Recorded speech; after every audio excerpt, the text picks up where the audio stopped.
হামলার সময় পুলিশ কোনো হস্তক্ষেপ না করে পিছু হটেছে বলে অভিযোগ করেছেন সার্জিস আলম। দেশব্যাপী সবাইকে গোপালগঞ্জে যাওয়ার আহ্বান জানান তিনি।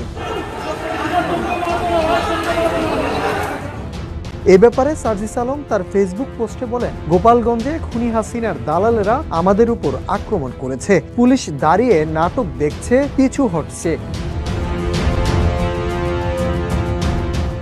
আমরা যদি এখান থেকে বেঁচে ফিরি তাহলে মুজিববাদের কবর রচনা করেই ফিরবো, না হয় ফিরবো না। সারা দেশের মানুষ গোপালগঞ্জে ছুটে আসুন, বিবেকবান ছাত্র জনতা জেগে উঠুন, দালালদের কবর রচনার করার আজকেই শেষ দিন।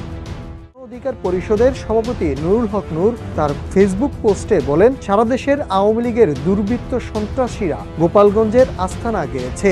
এনসিপির সমাবেশ ও যাত্রাপথে হামলার প্রমাণ করে গত 11 মাসেও তাদের মধ্যে কোনো অনুশোচনাবোধ তৈরি হয়নি, বরং এরা প্রতিশোধ পরায়ণ হিংস্র জন্তুতে পরিণত হয়েছে। তাই ফ্যাসিস্ট লীগের বিরুদ্ধে আরো কোনো ছাড় নেই। বিপ্লব ও বিপ্লবীদের সুরক্ষায় ফ্যাসিস্টদের নির্মূল করতে হবে।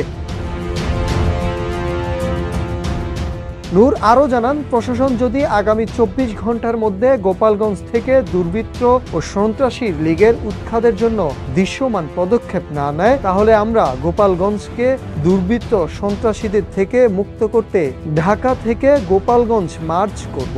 গোপালগঞ্জবাসীও ফ্যাসিবাদ নির্মূলের জন্য আওয়াজ তুলুন, পুরো বাংলাদেশ আপনাদের পাশে থাকবে।